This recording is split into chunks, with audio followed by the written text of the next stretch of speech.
Hello and welcome to the Colors of Myanmar program.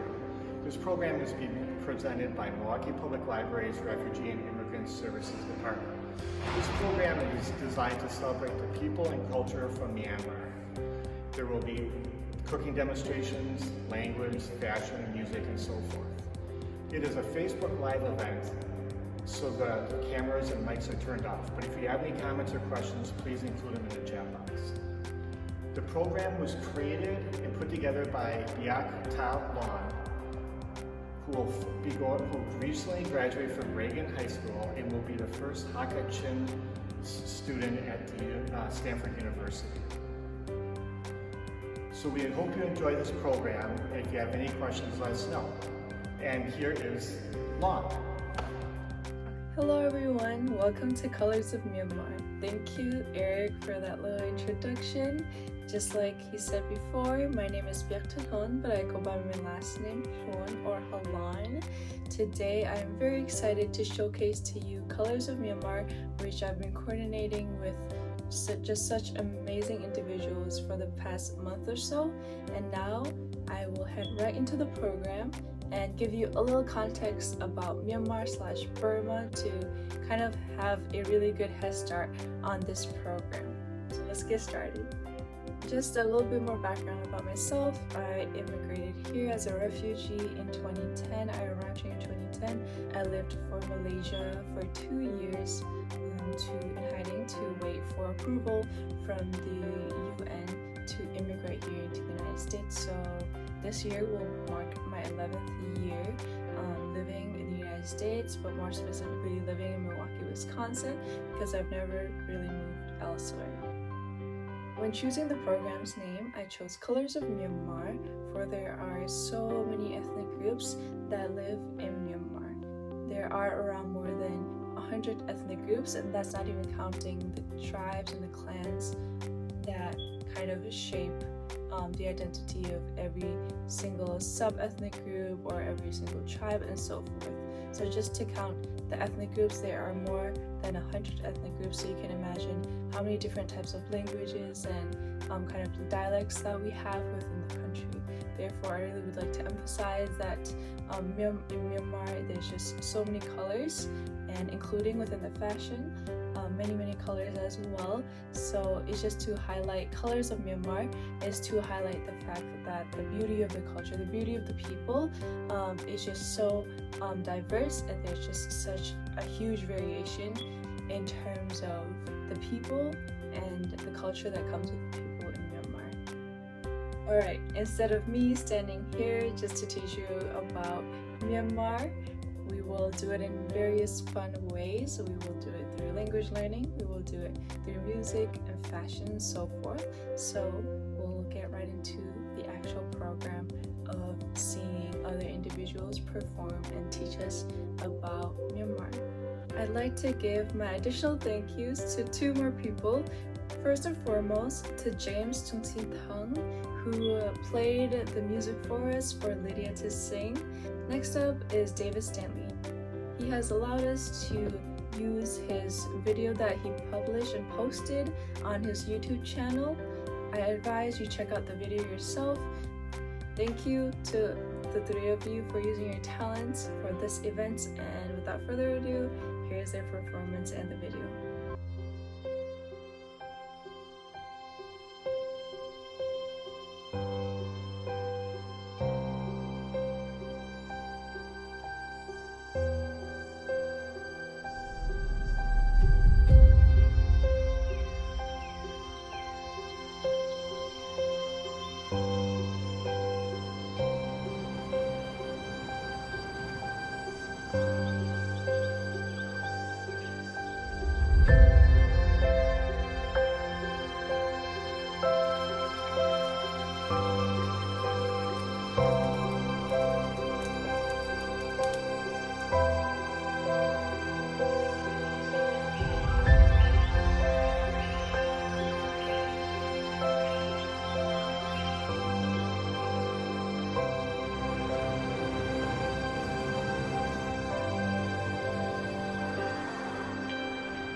Lai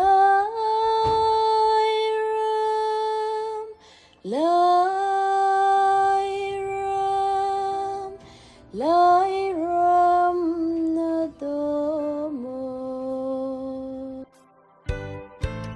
Khalan kan pi punha chu, Lai Ram an do ruanga mo, Phole nam he phei put in, Rak dau ton ha mo. An rak len na kan ram chu, Pen hangak ta salbang in, O thâu chang kan Lai Ram cha, Lai Ram na do mo. Lai Ram kan in siang lo, Lai Ram kan in siang lo, Lai Ram kan in siang lo, Sifa in dinga, Nanu do at lumbang, Nasim na ram tu do tua, Naram tu do vitang tia, Zai na in kan so.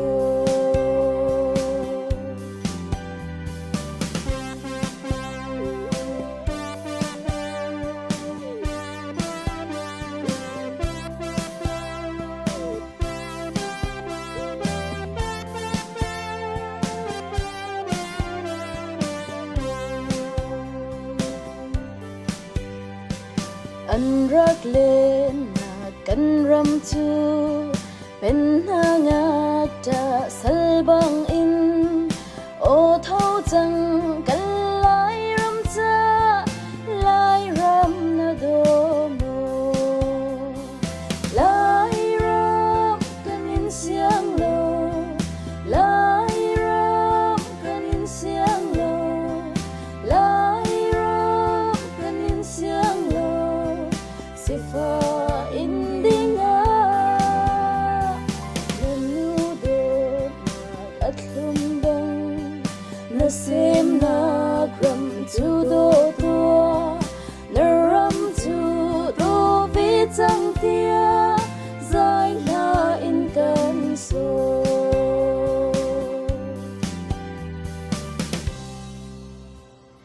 Lai Ram, Lai Ram, Lai Ram na do mo.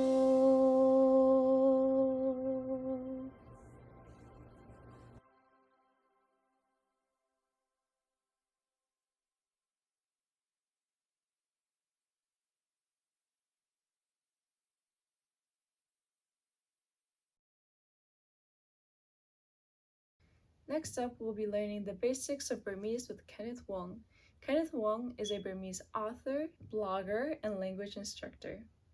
His short stories, poetry translations, and articles have been published in the Irrawaddy, Myanmar Times, AGNI, Grain, Mekong Review, and San Francisco Chronicles, amongst many others. He teaches beginning and intermediate Burmese at UC Berkeley. Please take into consideration that Burmese is just the majority used language, but there are just so many languages in the country of Myanmar.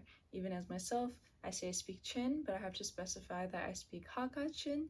So we are just going to learn the basics of Burmese today, as we do not have enough time to learn every single language that there is.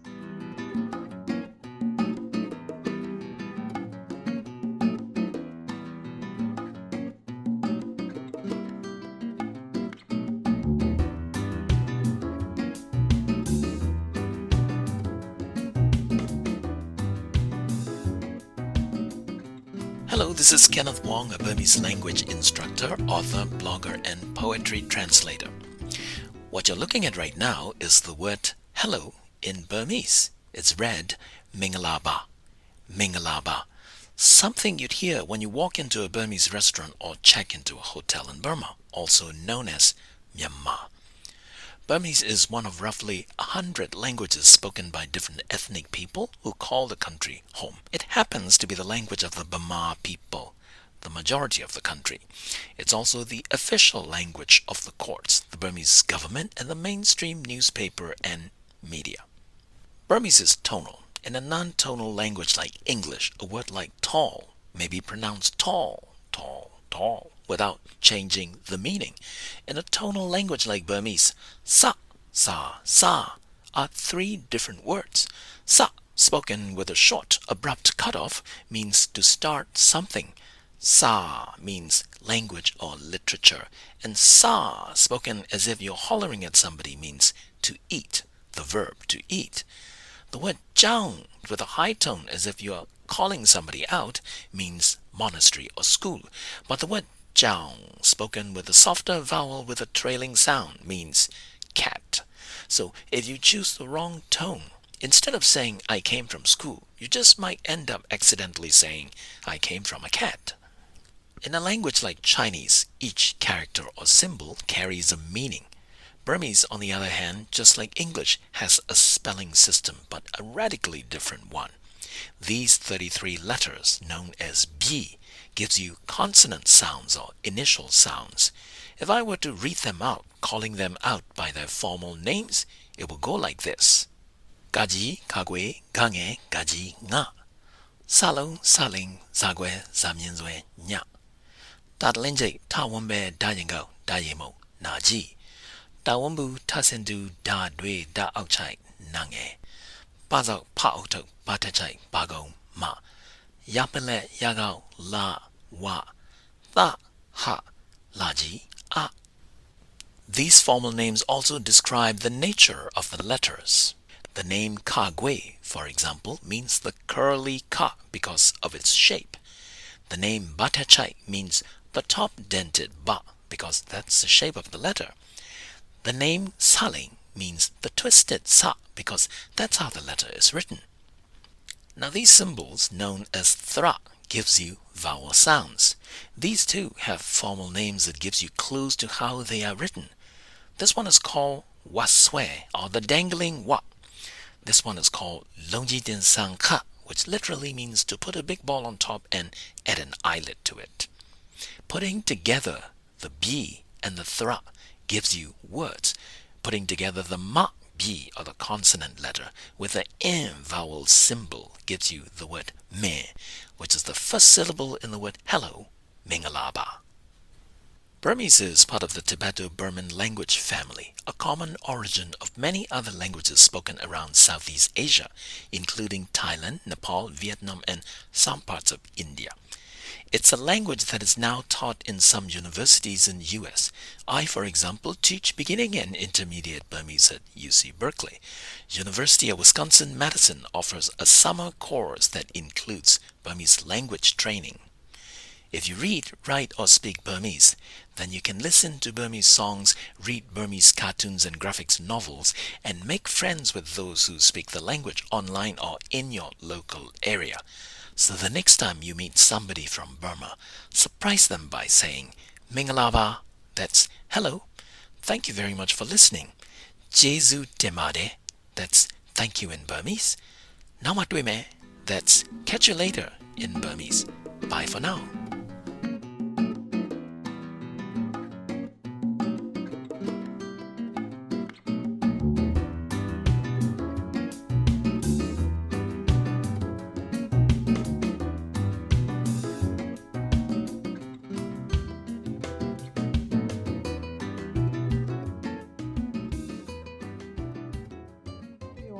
We're here to interview one of the prominent figures within our Burmese community here in Milwaukee, Mo Ong.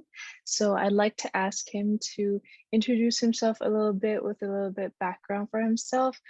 He'll speak in Burmese just so that everyone can get a sense of what Burmese sounds like, the language. So I will be asking in English, but he will be answering in Burmese while we have the English captions going on. Now he'll be introducing himself, just a little bit background about where he's living right now, where he was born, and just about his little background. So, okay, ကျွန်တော်နာမည်ကတော့မိုးအောင်ခေါ်မောင်ဖေတောင်းပါညတော့အမီရင်းဖြစ်တဲ့ မောင်ဖီတောင်းမဲ့တည်တယ်အခုလက်ရှိဒီအမေရိက West Coast State ကMilwaukee မြို့မှာနေထိုင်ပါတယ်ကျွန်တော်ကတော့ဗမာပြည်မှာကျတော့တွင်းတိုင်းမှာမွေးတဲ့ဘိတ်မြို့မှာမွေးတဲ့ဘိတ်တာတူပေါ့နော်ကျွန်တော်ကတော့ဗမာလူမျိုးဖြစ်ပြီးတော့ခလေးယောက်ျားလေးတယောက်သမီးလေးတယောက်ရှိပါတယ်ကျွန်တော်ကတော့မြန်မာတိုင်းသားပါခင်ဗျဟုတ်ကဲ့ All right, thank you for that.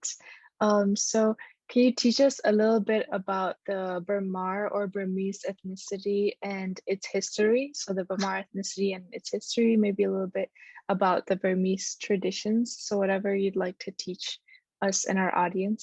ကျွန်တော်တို့ဗမာတွေရဲ့သမိုင်းကြောင်းပြောရတာတော့နည်းနည်းများတယ်ပေါ့နော်ဒါပေမဲ့သူချုပ်ပြီးပဲပြောပါမယ်သူတို့ဘာလို့လဲဆိုတော့ကျွန်တော်တို့သမိုင်းပညာရှင်တွေသူတည်တည်ပညာရှင်တွေတောင်မှအခုထိသူတို့အငင်းပွားနေတဲ့ဗမာလူမျိုးရဲ့အစပေါ့နော်ဆိုပါတော့ဗမာရဲ့အစတကောင်းလို့လည်းပြောတယ်ဗမာရဲ့အစကြောက်စီရလို့လည်းပြောတယ်ဒါပေမဲ့ဗမာတွေကသူတို့အကြမ်းဖြစ်လက်ခံတတ်ကြတာတော့တရုတ်ဘက်ခြမ်းဆင်းသက်လာတဲ့တိဘက်ဘာမင်းလို့ခေါ်တဲ့ဟိမနာတောင်ဘက်ခြမ်းနေလာတဲ့အေယာဝတီမြစ်ကြောင်းဘက်ခြမ်းနေပတ်လာတဲ့လူမျိုးတွေလို့ဆိုကြတယ်ပေါ့နော်တချို့ကလည်းဗမာဆိုတာဗမာကြီးကဆင်းသက်လာတဲ့ဘာသာရေးအရာပေါ့နော်တာဂီဝင်မျိုးနွယ်စုအဲ့လိုမျိုးလည်းပြောကြတာရှိတယ်ဒါပေမဲ့ဘယ်လိုပြောအဲ့ဒီဟာတွေကတော့သမိုင်းဆရာတွေလက်ထက်ပဲကျွန်တော်တို့လွယ်ထားမယ်အရာတွေဖြစ်တယ်ကိုယ်တွေလည်းကတော့ကိုယ်တွေလည်းမကျွမ်းကျင်တဲ့ဘာသာရေးဆိုတော့အဲ့ဒီသမိုင်းကတော့ဘယ်အလားလားပေါ့နော်ကျွန်တော်တို့ကတော့ဗမာလူဆိုတာတော့သိကြပါတယ်ဒါပေမဲ့အဲ့ဒါတော့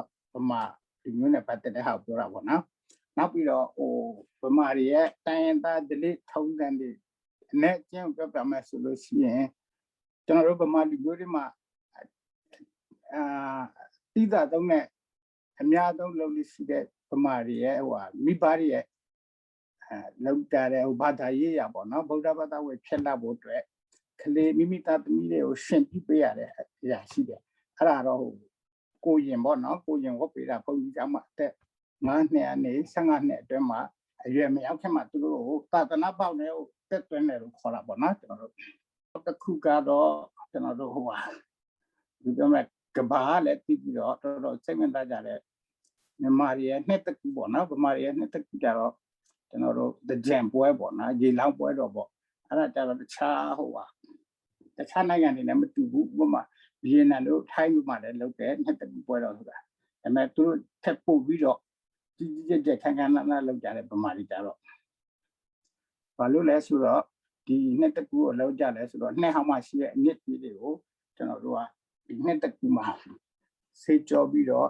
ကံကောင်းတဲ့ဟာတွေလက်ကောင်းတဲ့ဟာတွေကိုနှစ်တည်းမှာဆောင်ကျင်းတဲ့အနေနဲ့အဲ့ဒီရေလောင်းပွဲတော်ကိုပြုလုပ်ပြီးတော့အဲ့ဒီအနစ်ကြီးတွေကိုစေကြောတယ်နောက်ပြီးတော့ဘယ်လိုပြောမလဲကုသိုလ်ကောင်းမှုတွေပြုလုပ်ပြီးတော့နှစ်သက်ကိုဝင်ရောက်တဲ့ထိမ့်မှန်နဲ့ပြုလုပ်တဲ့နှစ်တစ်ခုပွဲတော့ပေါ့နော်အဲ့ဒါထူးခြားထင်ရှားတဲ့အကြံဖြင့်နှစ်ခုလို့ပြောရမှာပေါ့နောက်တစ်ခုနဲ့တကယ်လို့ထပ်ပြောကြရတယ်ဆိုရင်တော့ကျွန်တော်တို့မြန်မာအမျိုးသားသမီးတွေကအများကြီးဗမာတွေကပေါ့နော်ကိုရဲ့ပူလောင်ပြင်းတဲ့ရတူတူရရောထုံတန်းဆင်လာရရောသူကဘာလဲတည်တဲ့တနက်ခါဆိုတဲ့ဟာလေးကိုဘွဲမှာလိမ့်တိုက်ကြတယ်ခန္ဓာကိုယ်မှာပေါ့နော်အဲ့ဒါမြန်မာမိတ်ကပ်လို့လည်းပြောရတာပေါ့အဲ့ဒါထင်ရှားသိတာတဲ့အကြောင်းလည်းတော့ပေါ့နော်ကျွန်တော်အဲ့ဒါဒီပဲပြောချင်ပါတယ်ပြောရမယ်ဆိုတော့အများကြီးရှိပါတယ်ပေါ့နော်ချိန်တိုင်းမပြီးဘူး Yeah, there's a lot of traditions that we can keep talking about, but yeah, I know the haircut too. I think it's a form of sunscreen for us as well. So here, even though we don't very much use it, it's still there and it's still there to buy. So now asking about you yourself, when did you immigrate to the United States? What year? I believe you kind of said that a little bit earlier, but just more so of like, because you've been here for a very long time. So when did you immigrate to the United States and like how did you immigrate here? ဟုတ်ကဲ့ကျွန်တော်ဒီအမေရိကကိုရောက်လာတာတော့ဘယ်လောက်2000နဲ့တခုနဲ့ပေါ့နော်အမှတ်တရအနေနဲ့ကျွန်တော်ရောက်ပြီးတော့နောက်တစ်ရက်မှာကျွန်တော်တို့ဇူလိုင်19ထင်တယ်အဲ့ဒီဇူလိုင်20ဂျွန်20မှာပေါ့နော်ဂျွန်19မှာရောက်လာတယ်အဲ့ဒါလည်းကမ္ဘာဒုက္ခသက်များနေလောက်တဲ့ရက်ပေါ့အဲ့တော့ကျွန်တော်တို့ရောက်လာပြီးနောက်ပြီးရုံသွားတဲ့ခါကျတော့အဲ့ဒီမှာလာပြီးတော့သတင်းထောက်တွေလာပြီးတော့အဲ့ဒီ refugee ရုံးမှာလာပြီးဓာတ်ပုံရိုက်သတင်းကြတယ်သူတော့ကျွန်တော်တို့ရဲ့ ဓာတ်ပုံလေးတွေပါနောက်တစ်ထုတ်သတင်းစာမှာပါလာတာတွေ့တယ်အဲ့ဒါလေးလည်းကျွန်တော်အမှတ်တရသိနေတာပေါ့နော်အဲ့ဒါကျွန်တော်ဒီဟိုအမေရိကကိုစရောက်တဲ့ခုနှစ်ပေါ့နော်2000ခုနှစ်အဲ့ဒါထိုင်းကနေဒုက္ခသည်ဖြစ်နေအမေရိကကိုရောက်လာတာဖြစ်ပါတယ် All right, that's a bit of a process. So when you immigrated to the United States, what did you hope to pursue? Did you have any specific goals in mind, dreams, perhaps? ဒီအမေရိကကိုဘာကိုဥတည်ပြီးတော့မျှော်မှန်းပြီးတော့လာခဲ့လဲပါနဲ့ပြောရရင်ကျွန်တော်တို့သူများတွေနဲ့မတူဘူးပေါ့ဘယ်လိုပြောမလဲကျွန်တော်တို့ကအမှန်မှာတော့ဒီကိုလာဖို့တည်းရည်ရချက်မရှိဘူးပေါ့ကျွန်တော်တို့တော့အဲ့ဒီဗမာပြည်မှာ1988ခုနှစ်မှာအဲ့ဒီဒီဦးနေဝင်းဆိုရပေါ့နော်နှစ်ပေါင်း26နှစ်ကြာဖိနှိပ်ထားတဲ့အာဏာရှင်ဆိုရကိုပြည်သူတွေအားလုံးတော်လှန်ပြီးတော့အဲ့ဒီ88ရေးခင်းဖြစ်တဲ့နောက်မှာစတန်နေအာဏာသိမ်းပြီးတော့လူတွေကိုနှိပ်စက်ညှဉ်းပန်းတာနဲ့ကျွန်တော်တို့ကလည်းအဲ့ဒီအဖမ်းဆီးမခံနိုင်တာရယ်ဒီအာဏာရှင်ဆိုရကိုရတဲ့နည်းနဲ့တိုက်ထုတ်မယ်ဆိုပြီးတော့နေဇက်တွေကိုထွက်ခွာခဲ့ရတယ်အဲ့ဒီအချိန်မှာထိုင်းနိုင်ငံကိုရောက်ရှိပြီးတော့ထိုင်းကနေတစ်ဆက်ကုလသမဂ္ဂကနေအကူအညီနဲ့ထိုင်းမှာနေခွင့်မရတော့တဲ့အချိန်မှာသူကနေပြီးတော့ကျွန်တော်တို့မောင်းထုတ်လိုက်တာပေါ့နော်ထိုင်းကမောင်းထုတ်တဲ့အချိန်မှာ UN ကပို့လိုက်တဲ့နိုင်ငံကိုကျွန်တော်တို့ကတွားတယ်ချိုးကြတော့လည်းရွေးချယ်လို့ရတယ်ချိုးကြတော့လည်းရွေးချယ်လို့မရဘူးပေါ့နော်အဲ့တော့အမေရိကကိုရောက်လာခဲ့တယ်အဲ့တော့အမေရိကကိုရောက်လာတော့ဒီမှာဒုက္ခသည်ဖြစ်နေဘဝကိုအစားနဲ့ပြန်စားတာပေါ့နော်ကျွန်တော်တို့ဒီမှာဖြစ်ဖြစ်ချင်တယ်ဆိုတော့ကိုနိုင်ငံသားတွေလည်းကိုလိုမျိုးပဲဒီမိုကရေစီရှိတဲ့လူခွဲရတန်ဖိုးထားတဲ့နိုင်ငံမှာဒီစံချိန်စံညွှန်းတွေအပြင်းနဲ့နေထိုင်ပြီးတော့ကိုလိုမျိုးတည်ငြိမ်အေးချမ်းတဲ့ဘဝလေးတွေကိုနိုင်ငံပြည်သူတွေရရှိချင်တယ်ပေါ့နော်အဲ့တော့အဲ့လိုမျိုးဘဝကိုရရှိချင်တဲ့အတွက်အဲ့ဒီကိုခိုင်မာတဲ့လူပြောမယ်စီးပွားရေးလူမှုရေးကောင်းမွန်ခိုင်မာတဲ့ဘဝမျိုးလုပ်ပြီးတော့ကိုနိုင်ငံသားတွေကိုရတဲ့နည်းနဲ့ကူညီနိုင်တဲ့ဟိုအခြေအနေလေးကိုလိုချင်တာပေါ့နော်လိုချင်တဲ့ဟာတဲ့စိတ်တွေတော့ရလာပါပြီခု What do you wish for the Burmese community here in Milwaukee?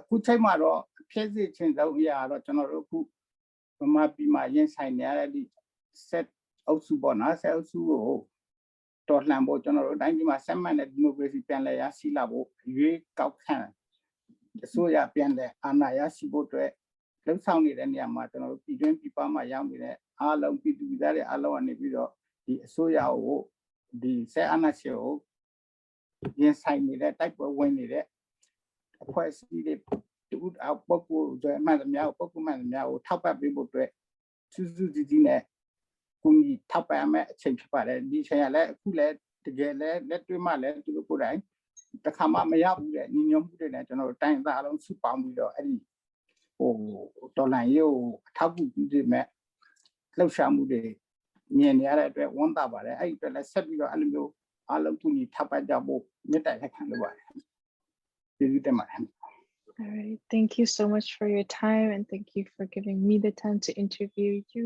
So he and I will meet again in future events, and we hope that for the local Milwaukee, you guys can come attend and learn more about our Burmese community here in Milwaukee too. So thank you so much for that. Next up, we are going to watch some cooking videos that we have made because some locals here in Milwaukee are just such amazing cooks, chefs. So first up, we will be watching mohinga or mohinka or however the different ethnicities would like to pronounce it. As you may already be aware, kind of like in Myanmar, we aren't the best at measuring things when we cook. It's not that we don't try to, or it's not that we're not good at it. It's more so we choose to kind of just go with the measurement of the eye and just look at it and kind of just, this will be enough salt. This will be enough this and that. So throughout the video, you won't see us using measurements. You won't see her, our chef, using measurements. She is rather cooking through what she feels is right and perfect for the dish, and gladly so. It was amazing. The best that I've ever had in my entire life. Mohinga is sort of like a rice soup and a fish soup from Myanmar, from our country, but you don't really smell the fish. It's not heavy. It takes a long while, a lot of patience, especially for the event that she cooked for, which was my mini graduation party, because I really wanted it. So she came and cooked it for me. So thank you for that. So without further ado, let's watch.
to give the warmest welcome to someone so young yet so incredible who is here with me today, Jessica. I'm so excited to spend this time with you. So to begin, please let the audience know a little bit more about yourself. Thank you very much for having me and being interested in my book. I'm Jessica Van Yangpar. I was born in Mandalay, Myanmar in 2008, and I turned 13 on January 30th. And I currently live in Indianapolis, Indiana with my family. Okay, thank you for that. So we're here today, again, like she just mentioned a little bit about her book. So can you please share a little bit more about your book with us? My book is, as the title states, a collection of Chin folktales. I basically gathered 14 different traditional Chin folktales from Chin State, mainly Hakka, and translated them into English. All right, so we're just curious because we're not all authors or writers. So how was the process like? Just a little bit more explanation. Yes, I had to translate one story each day, and truth be told, there were a lot of times when I would lose motivation, and there were often times where there wouldn't be a specific English equivalent for a certain Chin word, and I'd have to consult my parents and grandparents about it. The project began around March of 2020, and it ended in September of that same year. And a few days before Christmas, I received the news that my book had been officially published. Wow, so that's a very fast process. That means you must have worked really hard to get the book done. So we're just also very curious about the motivation and the inspiration behind translating these Chin folktales to begin with. I had been watching a video one day about Chin folktales. They would read out the Chin folktales in Chin. And I remember I listened to one of them, Ngunnu and her sister, and I was familiar with that story because it was one that my mother used to tell me when I was little as a bedtime story. So just for the fun of it, I decided to write it down in my notebook, and I showed my parents, and when they saw it, they were like, you know, you should turn this into a book. You should make a whole collection of these folktales and translate them into English so that English speakers can understand. And I agreed to it, thus leading to the eventual publication of my book. Thank you for sharing that. So it's more so like something that's already embedded into your life, and you kind of wanted to share that cultural aspects with others as well, right?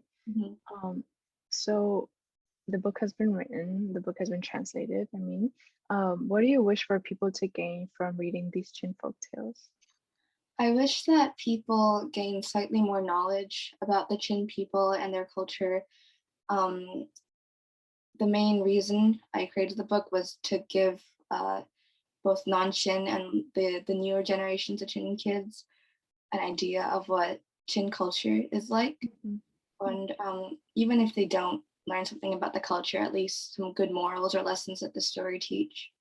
Okay, thank you so much for that. That is very admiring to hear from a 13-year-old, right? So we're now just curious about you personally. We just want to know, do you read very often? Is reading one of your hobbies?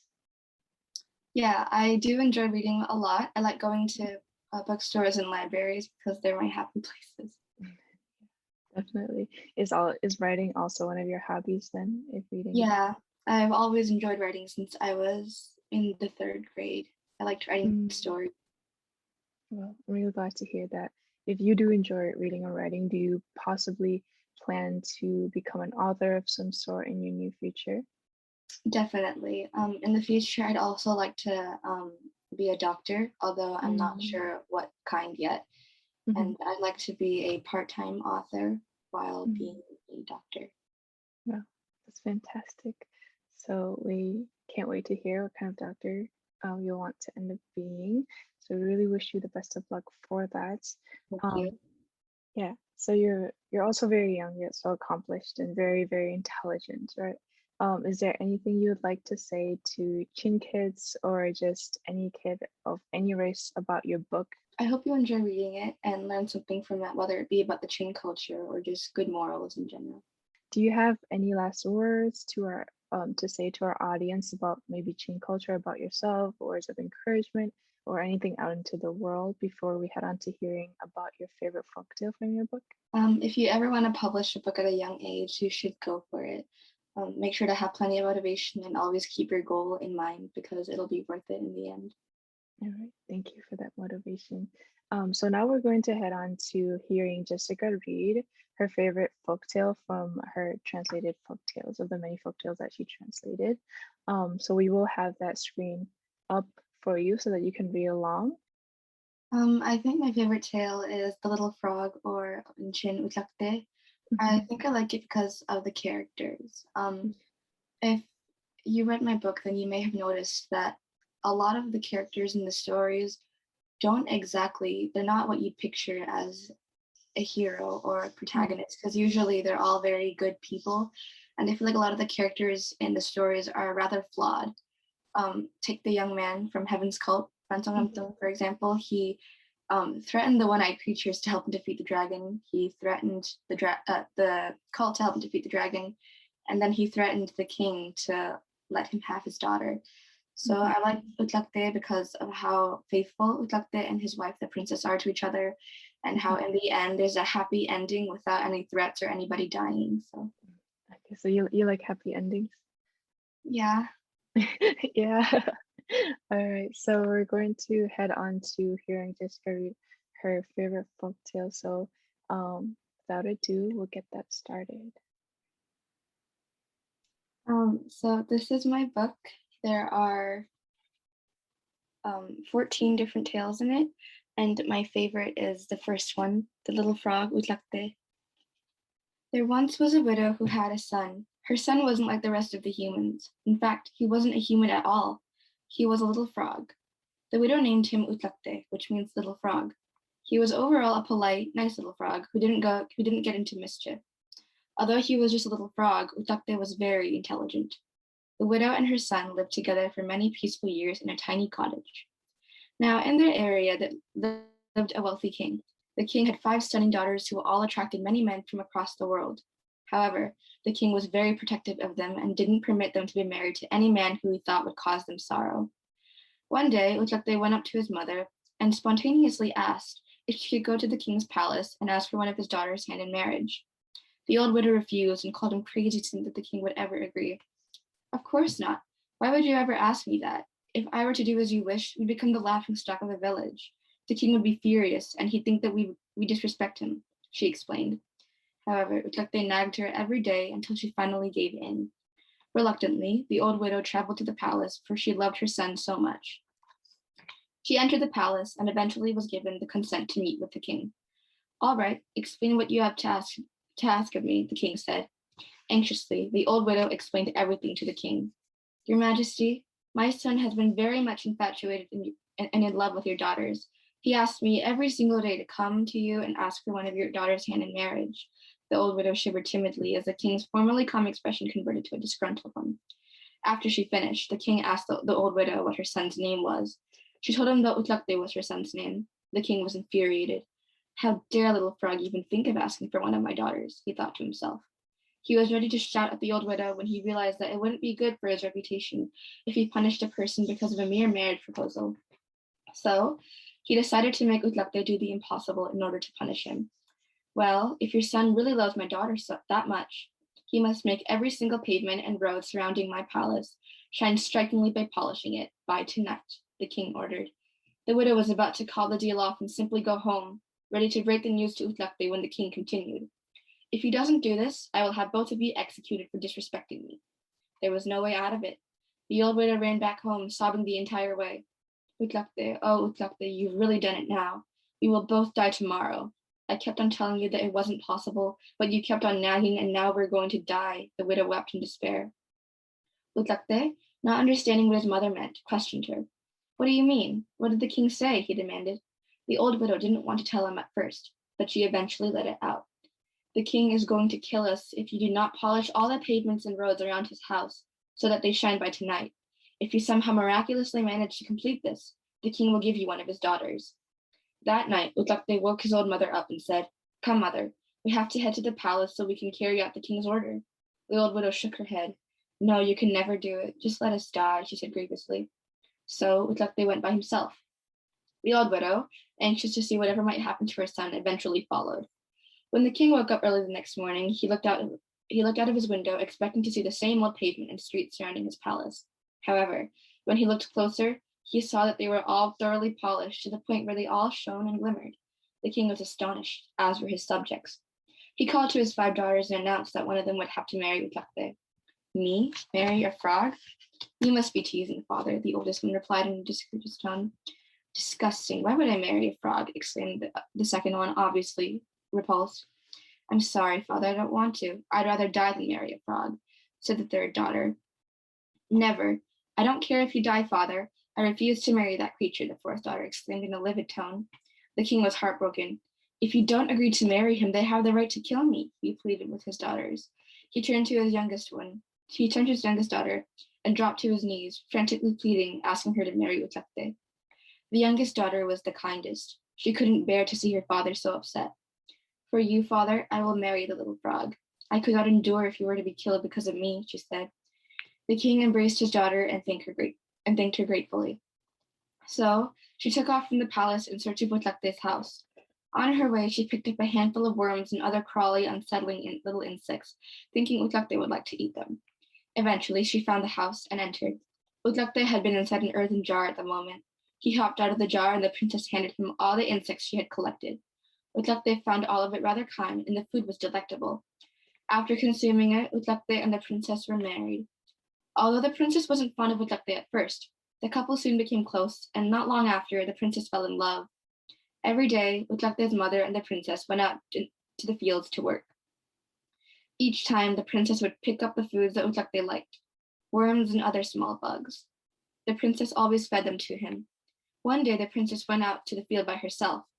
As she stood on the porch in Chin Tlaitlan, she spotted a very handsome young man. The man was attractive and aristocratic looking.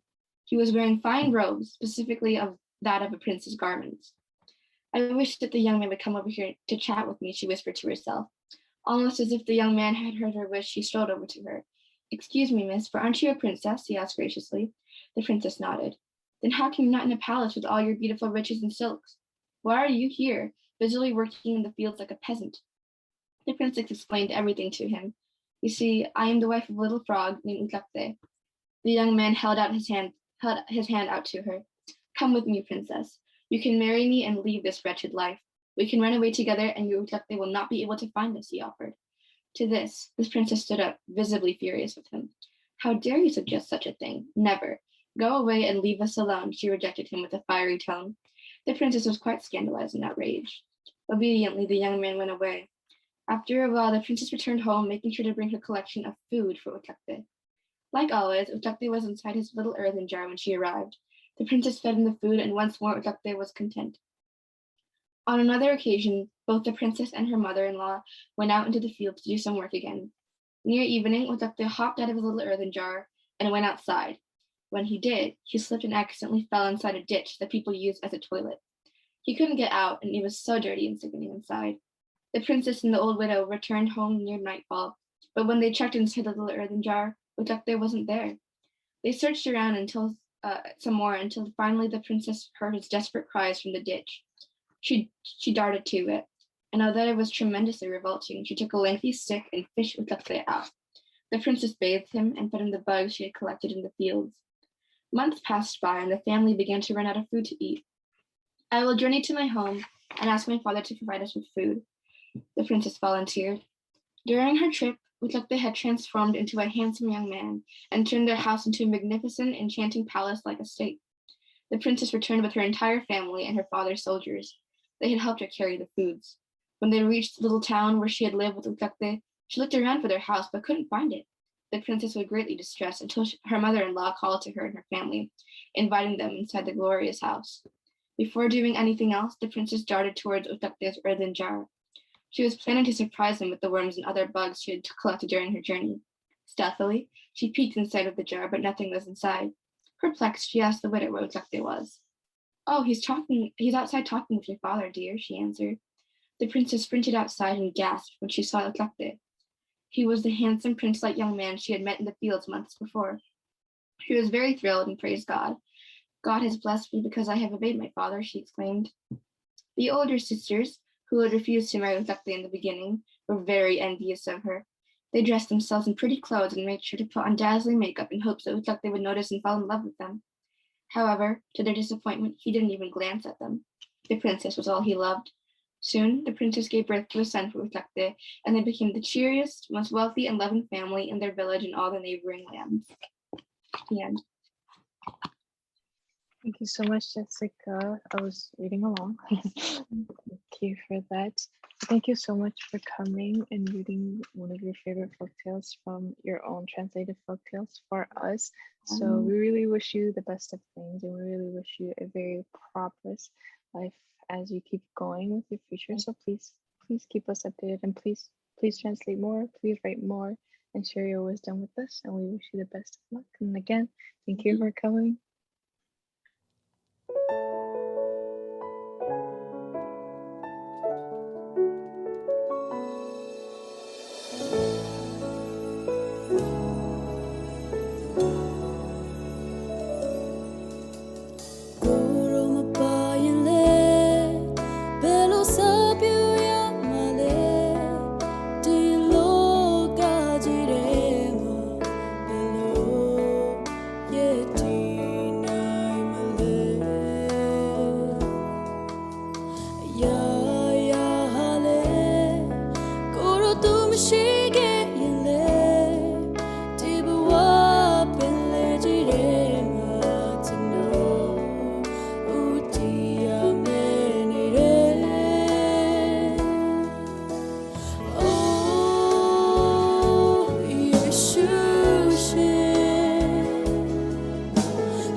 Hello, everyone. I'm here to interview our rising current singers who are very, very young, yet still accomplished and very talented.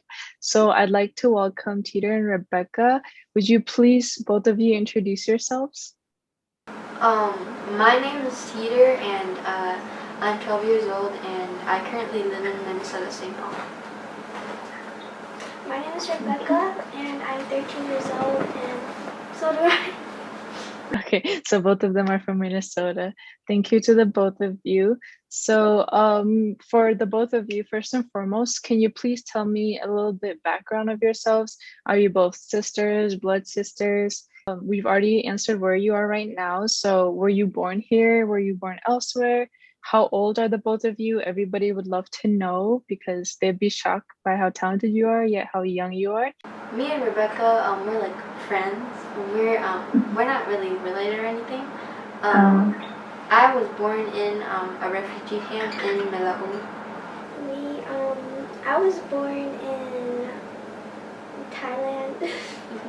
Oh, okay, I see. And how old are the both of you? Are you both the same age? I'm 1 year older. I'm 13 and she's 12. Oh, wow. So 13 and 12. Okay, thank you for that. And so just like I said, they are only 12 and 13 and they're here because they're very talented singers. So since I have heard and I have seen your videos of both of you singing, I just want to know, has singing always been, something that you wanted to pursue, or is it something that you want to pursue with your future career? Yeah. Well, Go ahead. for me, like I've always wanted to be a singer ever since I was little.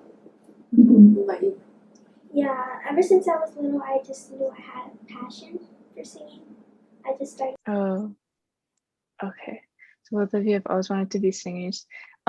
Is there anybody that you look up to, a favorite singer, perhaps, maybe? Beyonce. Yeah, Beyonce is really good. Yeah. Rebecca, anybody in particular? Not really. Yeah. Just be your own inspiration. Yeah. Be your own role model. It's okay too.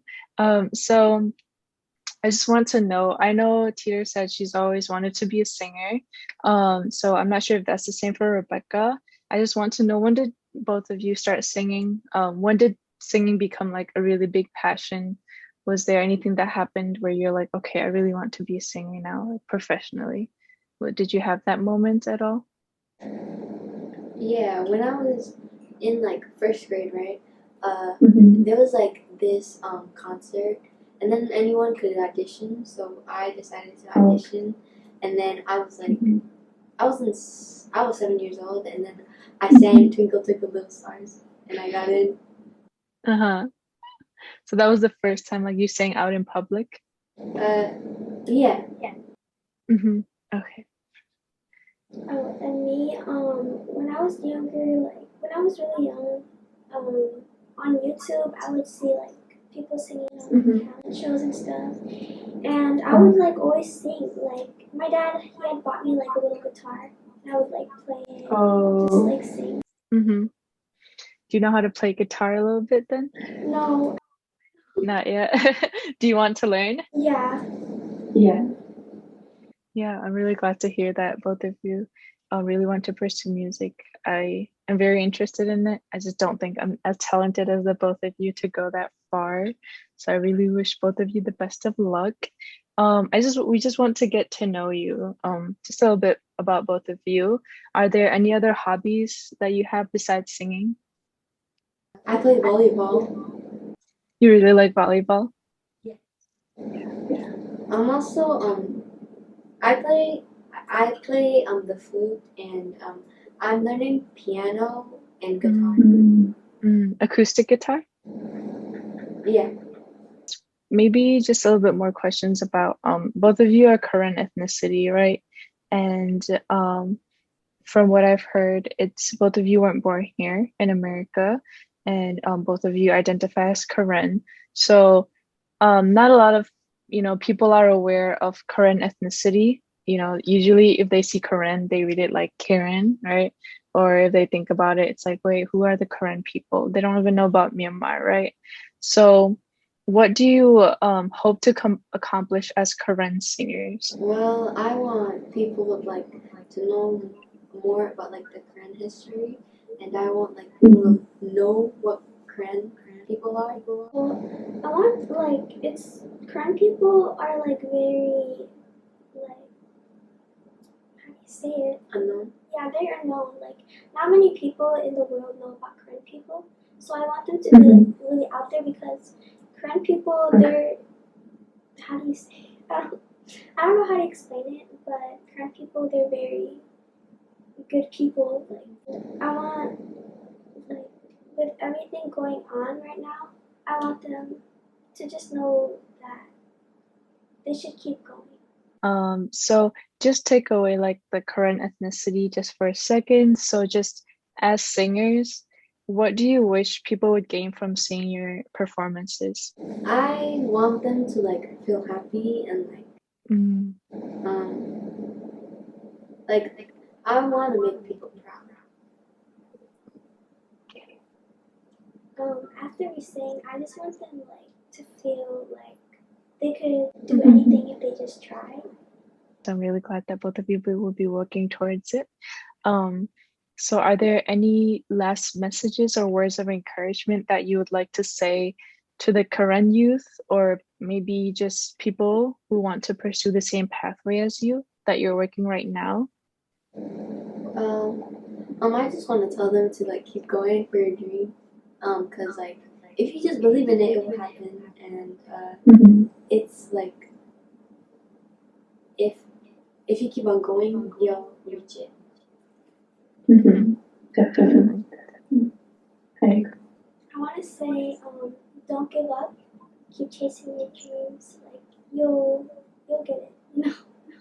That is it for this very short interview, and we will be seeing them perform their singing. So thank you so much, and thank you for your talent. And I really wish and hope for the greatest of things for the both of you. So whatever you want to accomplish, I hope that both of you can achieve that, and I know both of you will. So I hope to hear both of you from the TV, from the radio, and see the both of you on TV. Thank you.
a transition, but we are going to move to one of my favorite things about our culture, which is our clothing. This is our fashion show. Although we had to reshoot because of weather, because of locational issues, thank you so much to the models who took out their time and really gave in their best for this fashion show. So I thank you and appreciate every single one of you. Without further ado, we are going to watch our fashion show.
Everyone.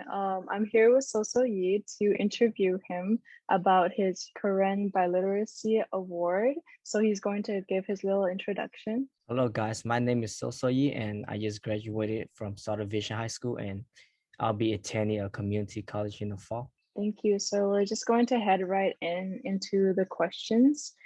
So I'd like to ask, when did you arrive in the United States? Kind of like what journey did you have to go through in order to immigrate to the United States? I came to America in 2007 and before that I lived in a refugee camp. That's where I was born, and after that we came here in 2007.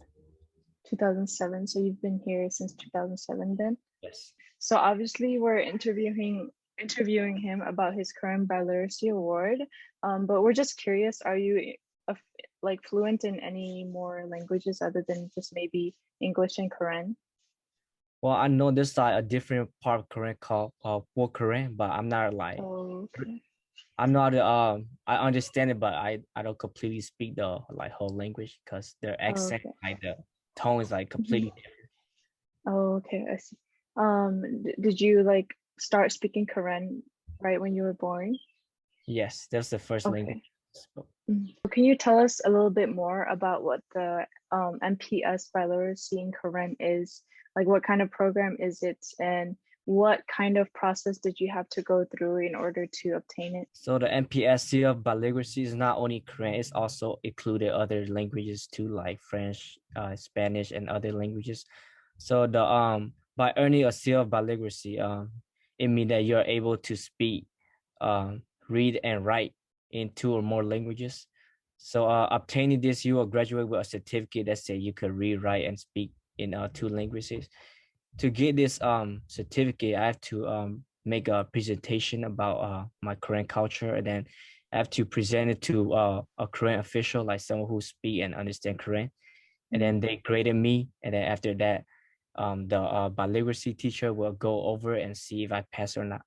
Oh, okay. How was that process? Were you nervous? Yeah, it was really nervous my first time. Okay. So you are our very first MPS Seal of Literacy awardee, right, in Korean? Yes, correct. Was there anyone who prompted you, who told you to like go for it, or was it you who really wanted to obtain this literacy award? My teacher also like influenced me to do this, but I also pushed myself because I wanted to like make it like be a leader for the rest of the Korean people, and so they could also get this certificate. Okay. And do you hope for more people to learn Korean even if they are not Korean? Is there a way to kind of learn it even if it's not offered at school, or do you hope for schools to offer it? So what do you kind of hope for more people to learn Korean even if they're not Korean? Yes, I hope for more people to learn Korean because like right now there's more than 215,000 Korean people living in America now, and it's growing continuously. And I think it's good because there's a lot of, if you want to learn about Korean languages, it's allowing you to know like the alphabet and languages is easier if you want to learn there. Have you ever thought about teaching other people Korean in the Yes, future maybe? yeah, at school too, like a lot of my friends wanted me to teach them like words from words, like simple like sentences. Yeah.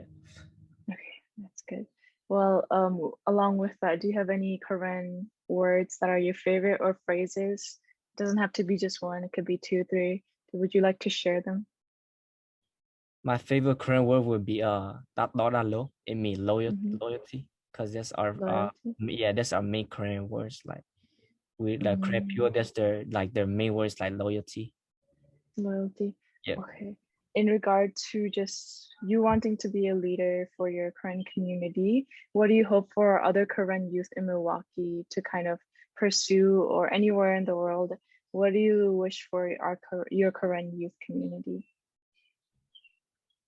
For the Korean youth in Milwaukee, I hope that they also earn the seal by legacy, because it's a big opportunity to represent the Korean community and to make us more known.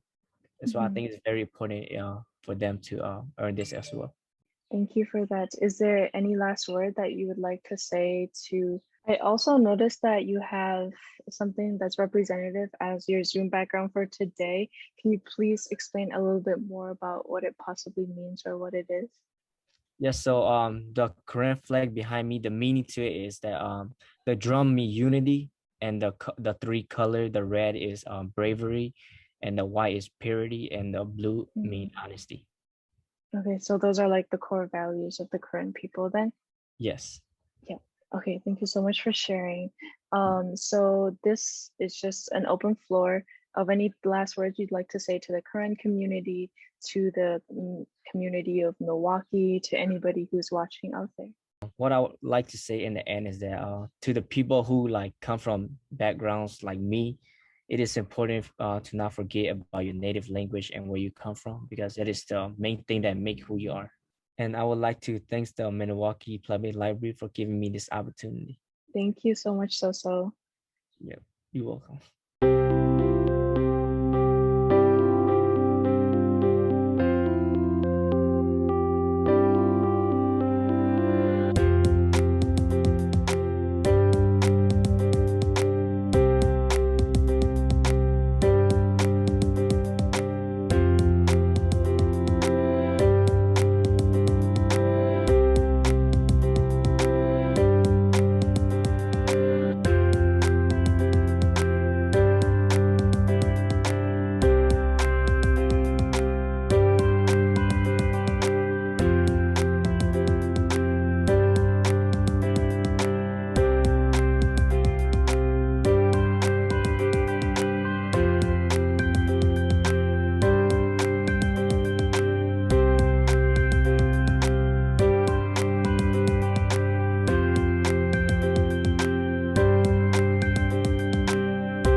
Next up is a song in Hakachin by 3 people, a trio. So thank you so much to Ben, thank you so much to Esther, thank you so much to Luan for using your talent for this event again.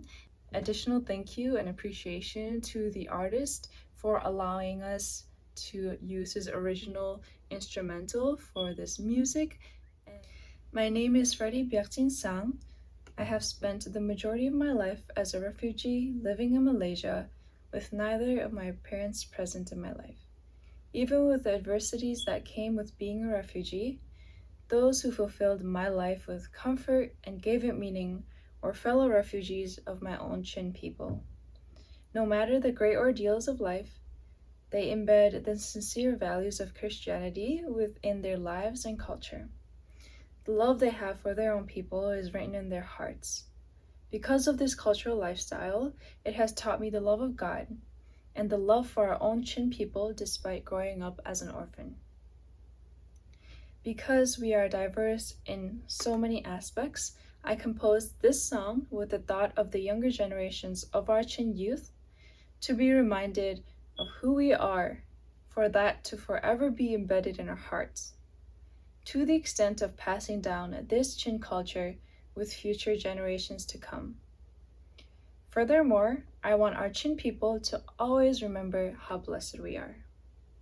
Thank you so much for that intro, and without further ado, we will be hearing their singing performance and the original instrumental provided by the original artist, as well as the video showcasing the 2019 Chin National Day hosted in Milwaukee, Wisconsin.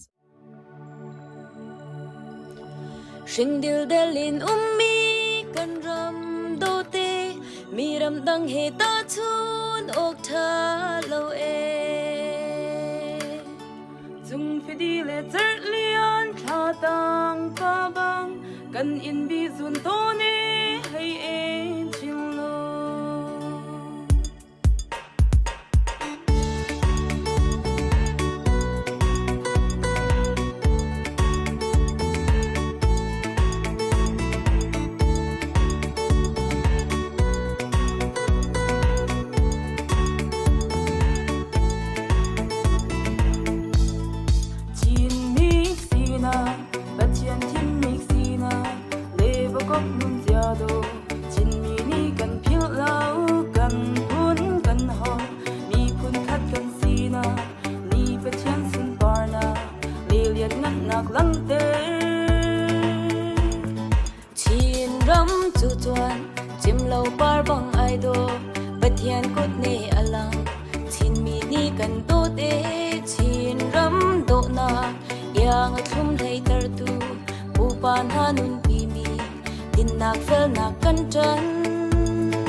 Ani do na part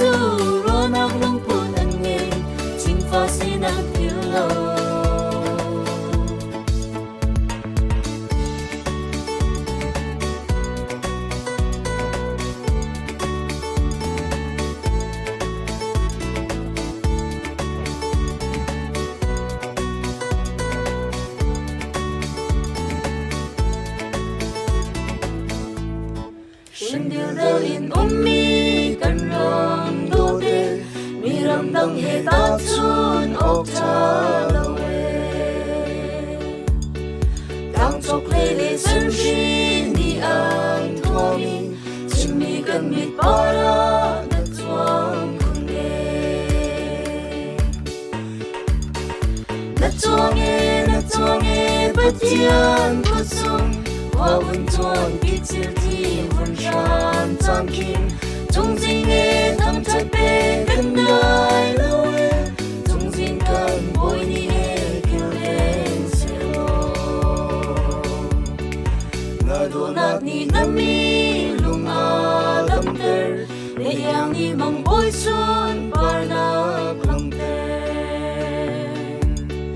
chung fi di le ter lian kha dang ba bang kan in mi zum do ne hey en chim lo na chong e bất thiên bất sung hoa vun chuan ki chil thi vun shan chan kim chung jing e tham chat pe kan dai lo e chung jing kan boy ni e kil len se lo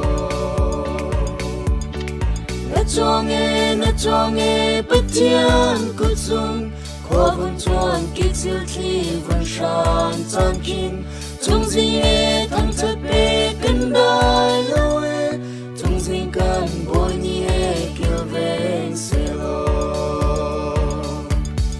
ba thiên cha lên chin ram cha ti in chin mi no na an thâu chin mi si na kan nun ai se chi bu in chin nu zong in chin pa cha ti in ai do na par tu ro na ngom pun an ye chin fa si na pil lo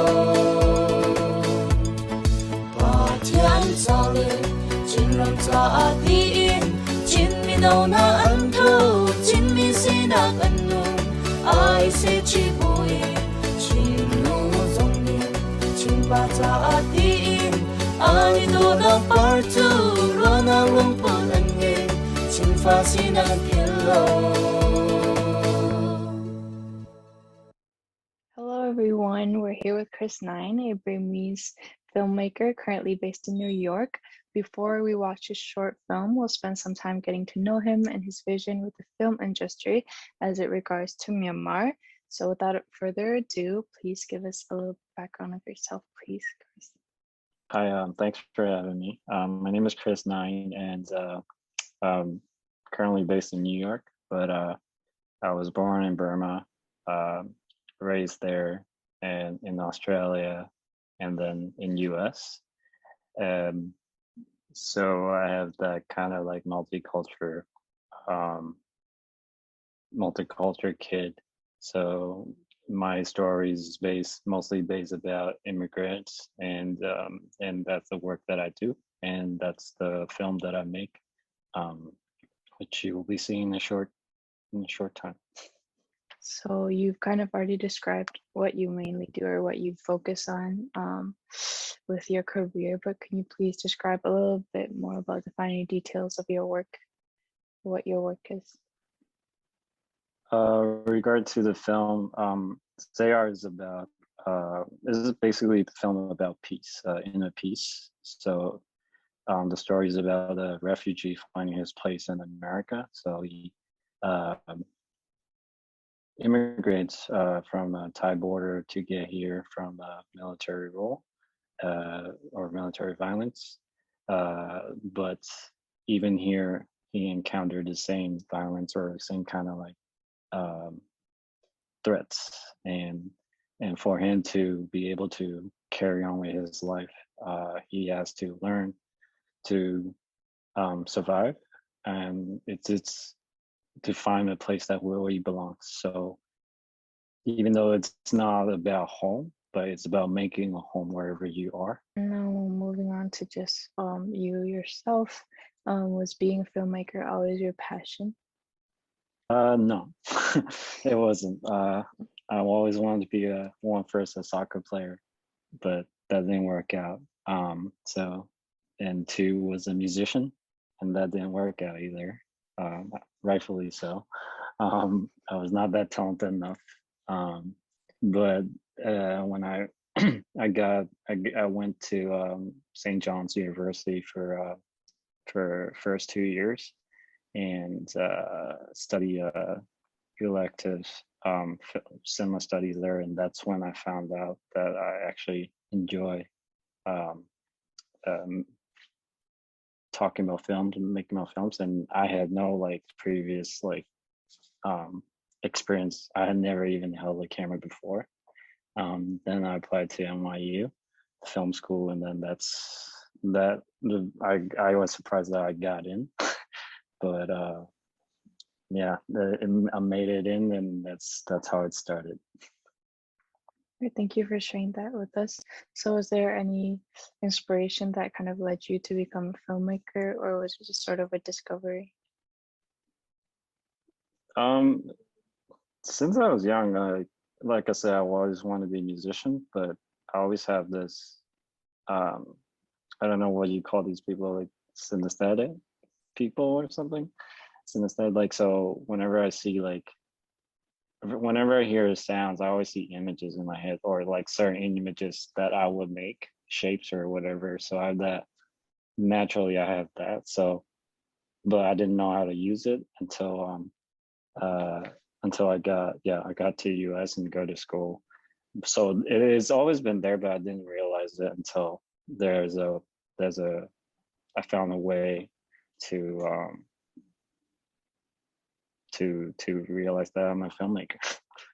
So as a Burmese filmmaker, what is it like for you, or just as a general Burmese filmmaker in the film industry? As a Burmese filmmaker, I'm sure you will, there's not a lot of Burmese filmmakers. So you really need to step out of your comfort zone, meet other filmmakers, or be interested in other cultures, because you will probably be making not just about Burmese, but the market is out there. If you want to be in the market, you have to extend yourself more than just one culture. So if you're Chinese or you're Korean, you're set for now, because a lot of films are coming out are Korean or Chinese films. But if you want to be in the same level, and hopefully we'll get there soon enough, but yeah, you have to pave the way for the next Burmese filmmaker. So you really have to be like thinking ways that have not been done before. So I would say that's the key, and don't be afraid to take risks or to do things that have not been done before. And even if you fail, it's fine. Like you can still figure it out, and that's what I did. And I have failed. Maybe I have not. I don't know. But I'm glad that I took a risk with this film, and we can clearly see that people enjoy something that has not been done before. So I'm really proud of that. Yeah. All right, thank you for that. And you kind of already mentioned this before. So what films are most common when the topics regard people of Myanmar descent? So what kind of representation exists for Myanmar, or like what lack of representation exists in the film industry, would you personally say? Right. For a film festival, if you go to Burmese film festivals or Myanmar film festivals, you mostly see about the wars and about immigration, of course. A lot of documentaries and some about the jade, or the jewelry, the mogul, those kind of things. But mainly you will see very like either drama or like serious topics, and not much about comedy in the world sense. I mean, not in Burma, but like outside of Burma, you don't see like Burmese films about comedy, or so that's something that's lacking. And that's another reason why I try to make the other film called Sunny Rain, because I want to able to talk about Burma, but still not just about crime, like heavy topics, but also have fun with the culture, So that's something I think it's lacking. So, All right, thank you for that. So do you plan to continue to produce films that center Myanmar, its people, culture, etc., or kind of like branch out? Or you've already mentioned that you do already branch out. Right. I'm more. I think I'm more Americanized. So, or specifically like New York. So I'm more comfortable talking about New York stories.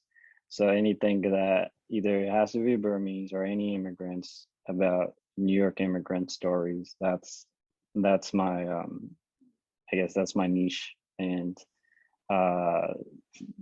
that's something that I'm actually working on right now. Hopefully after COVID we'll get to shoot that. But yes, it's I would say that I'm always willing to make films about Burma, of course, but also there are other stories that's also important to tell.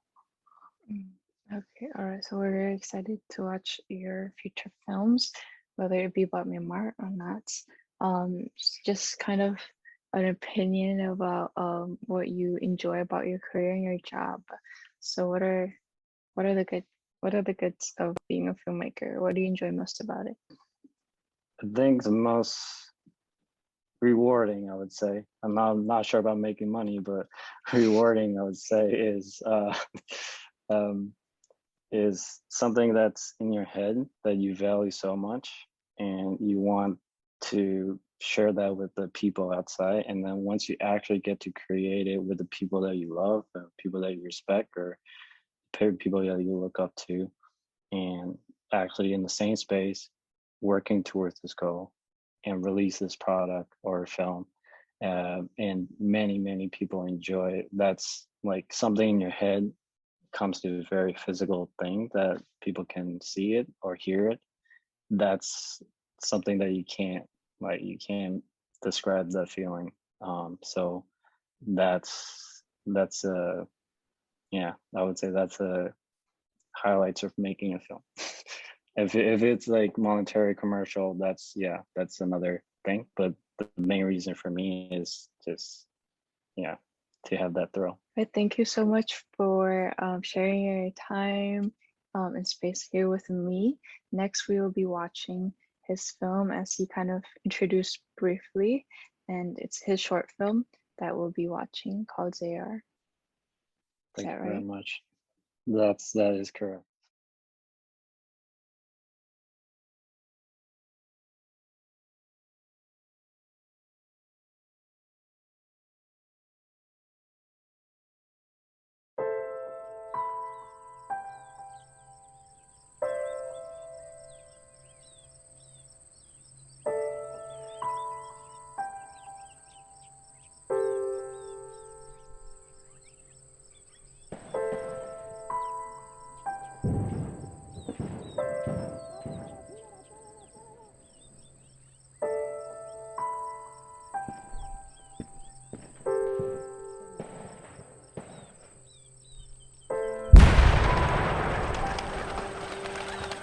Paman piu kami ta, ame paman piu ta, me paman piu ta, ame paman piu စိတ်မပူနဲ့တေးချတယ် paman piu တာအမေပတိပေးလိုက်မယ်နော်တာဟိုဘက်ကန်းကိုပြေးကြတိလားဟိုဘက်မှာထိုင်းနေစားရှိရတိလားအမေနောက်မှလိုက်လာခဲ့မယ်နော်တာရတယ်တွေ့တော့မယ်မေနောက်မှလိုက်လာခဲ့မယ်တာနဲ့သမီးနဲ့အရင်ပြေးမေနောက်မှလိုက်လာခဲ့မယ်တာသမီးမေနောက်မှလိုက်လာခဲ့မယ်နော်သမီးတာပြေးလွတ်ပြေးတာ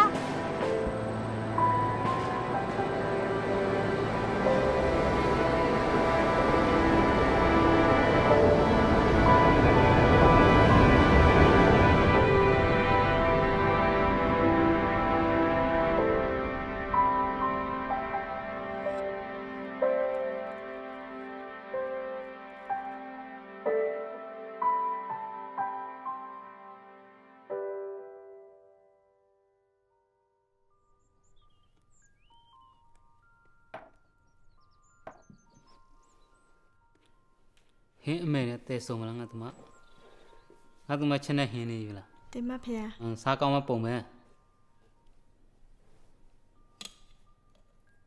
အခုခဏတည်းကြောင်းသွားရမယ်နော်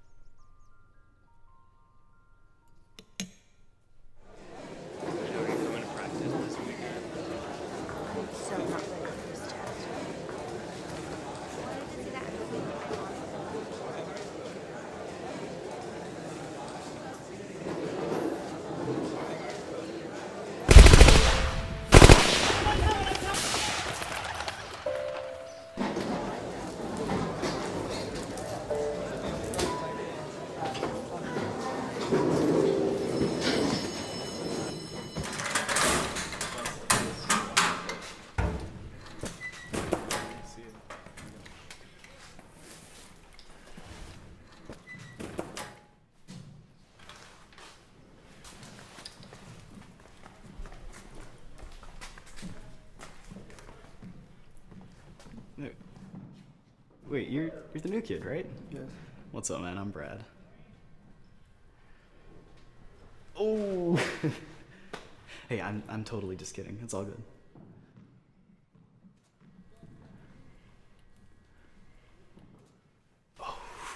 Wow, leave the Chinese kid alone.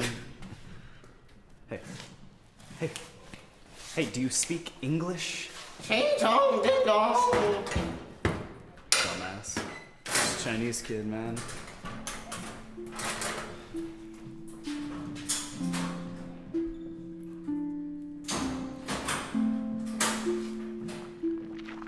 Mày trong đây là xin gì nào? Xin ba đây. Em bà đánh tôi tiền nha kẻ đấy.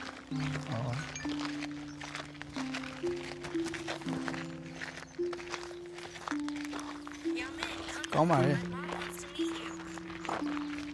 이게 뭐 워삼네. Ê, to mày đấy, sao mày?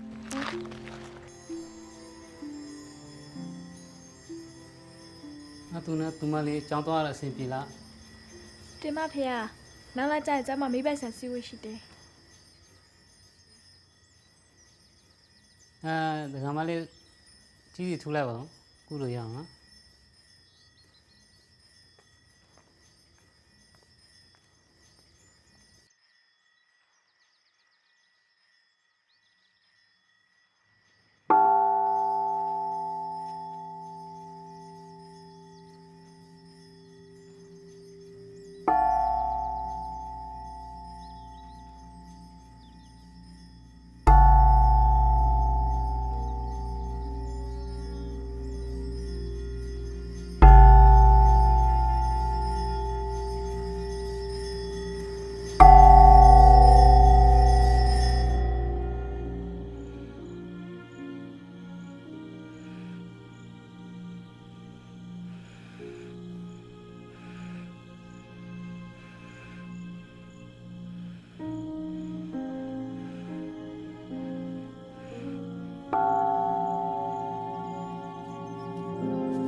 ငါတို့ဒီတင်မုံကြီးမှာပါတယ်တွေ့တယ်ငါတို့ ဘာမှမတွေ့ပါဘူးဖေ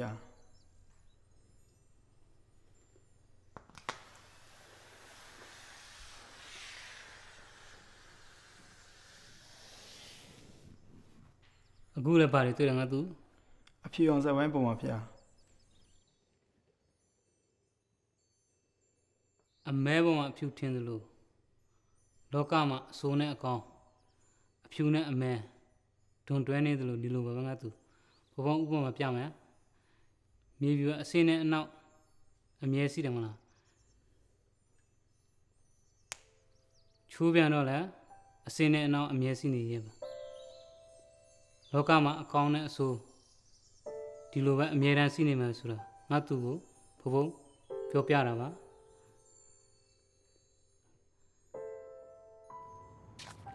ကျောင်းမလေးနေမှာနေနော်ကိုကျောင်းပြီးမှပြန်လာခေါ်မယ်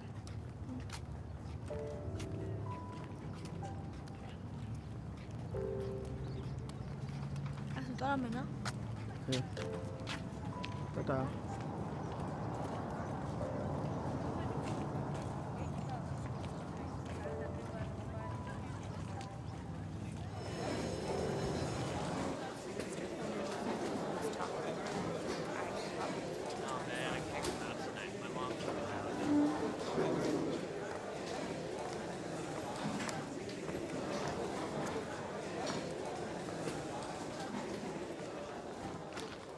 ကျောင်းတက်ရအဆင်ပြေလား ကြည့်ပါလေ ဟောကောင်းတာပေါ့ဒီနေ့ရောမောင်မစားချင်ဘူးလား ဆောင်းတယ်လေ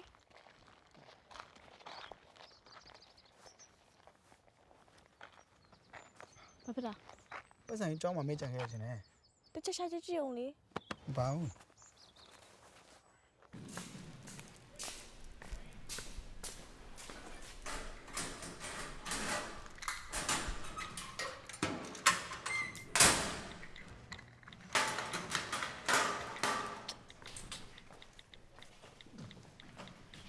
Look who it is. Ni hao ma. We're not Chinese man မလေးလာဒီလား This is a girl. She's cute. And I have a thing for Asian girls. Cute one. Guys can you get out of my way Hey, I'm trying. I just want to get to know you and your girlfriend a little better. No she's my sister Now just get out of my way But she likes pink dick because y'all dick is so small.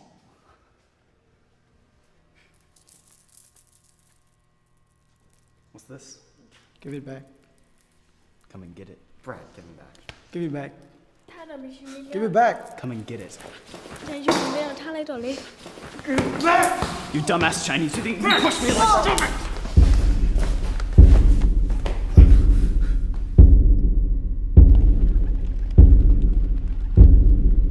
လောကမှာအဆိုးနဲ့အကောင်းဒုံတွဲနေသလိုဒီလိုပဲငါသူ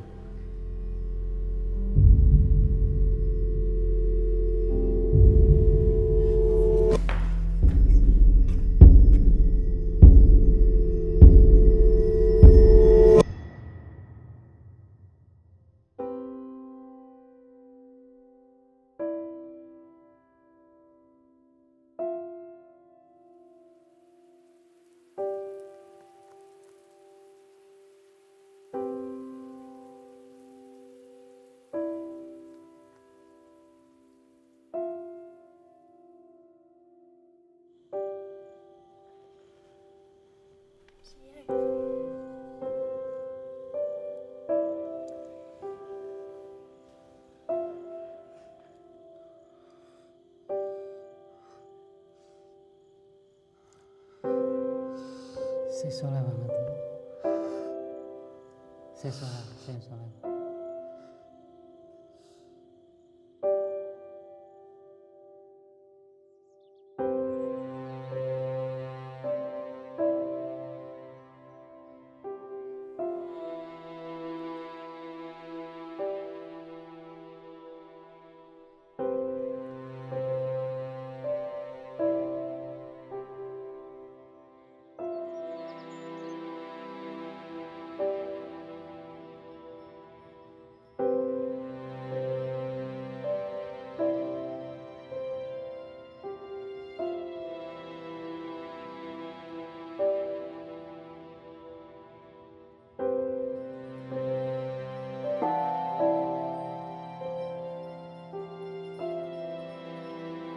Hey,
I truly enjoyed the film, the short film.